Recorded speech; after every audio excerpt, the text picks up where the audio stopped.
Okay, we'll talk about distributions now. Talked about all those measures, the central tendency, the mean, the mode, the median, midpoints and weighted means and all that good stuff. So let's talk about the distributions. Like I say, this one is what we consider to be normal. It's symmetrical about the mean. So what that means, is that the average is right in the middle. That means that 50% of all the data is going to be to the right, and 50% of the data is going to be to the left. And the mean, the mode, and the median will all fall right dead center in the middle. That is a normal distribution. Now we have other distributions that are not normal. And the distribution of scores that you had on your first homework was not normal. It was more of a skewed distribution. It's not screwed, but skewed. So the distribution actually is not normal. So your homework kind of looked like this negatively skewed distribution. So when I say negative or positive, it's real easy to identify the difference between a negative and a positive skewed distribution because the pointy end, the small end, will be facing toward the negative side of the distribution. So just think, on a normal distribution, the mean is going to split the data into positive and negative.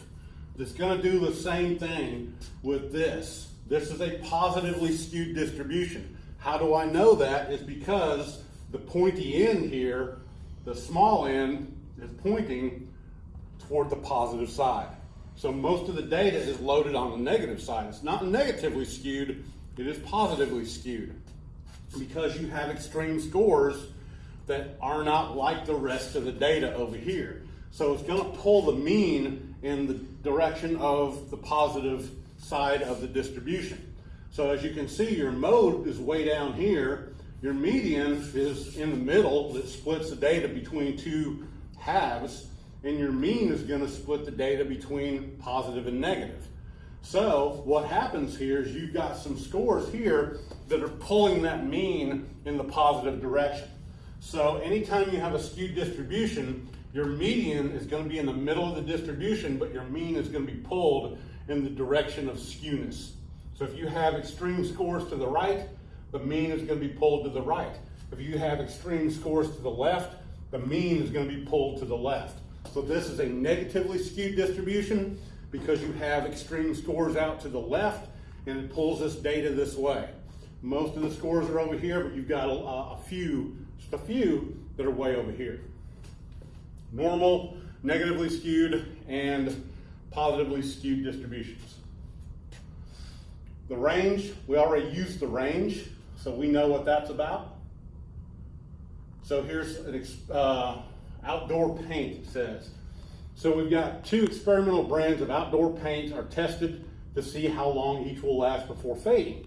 So we got 6 cans of each brand that constitute a small population. The results in 6 months or in months are shown. So find the mean and the range of each group. So that's pretty easy to do. We're just going to go ahead and add all this up and divide by 1, 2, 3, 4, 5, 6. Pretty easy to do that. We're going to do the same thing with that. Then we're going to take the high number minus the low number to find the range. Those are all things that you probably have already done, or I've already shown you how to do those. So population, mu, is going to take, here's our average. We're going to take the sum of all the x's and divide by n. So we got that as 35 is our mu. Our range is taking the high number minus the low number is 50. Pretty easy stuff. We've already done all this stuff. So we can see that brand B has a mean of 35, but wow, the range is 20. So we have totally different ranges. So what that tells us is the average for both brands are the same, but the range in brand A is much greater than the range in brand B. So which one would you buy? We probably would want to buy the one, that's going to last longer, and that would be the range of 50. Measures of variation. This one's going to get a little more complicated. So we're going to talk about population variance and population standard deviation. And this is where our data, we're going to start to actually look at data. And the formula for this is we're still going to be using sigma, adding. So I'm going to take x, remember good old x, and I always put an I there because that's the way, old school dinosaur stuff, that's how I was taught. Now I'm going to subtract the mean from all these x's. Then I'm going to square them. And then I'm going to come up with something called the sum of squares. Because once I sum all these stuff up and squared, I'm going to have something called the sum of squares. And then, let me change this from sample data to population. So this is going to be population. So then I'm going to take uppercase N, which is population data size, and then I'm going to take the square root of all this stuff. So that's going to give me what's called a standard distance from the mean. But this is going to give me what's called variance. And this is going to tell me how much variance there is in a data set. Because I've got the mean, that's going to be right in the middle, the average. So I'm going to have positive scores and I'm going to have negative scores. When I square those negative scores, they're going to turn positive, so I'm not going to have to deal with any negative scores. But in order for me to find the actual standard distance from the mean, that's going to be the standard deviation, I'm going to take the square root. And that's going to shrink the data down to where I can actually have a standard distance from the mean. So with normal data, we have 0 is going to be our mean, and we have standard deviations of 1, 2, and 3. -1, -2, and -3. And there's percentages that fall into this stuff. I'll get into that after I cover probability.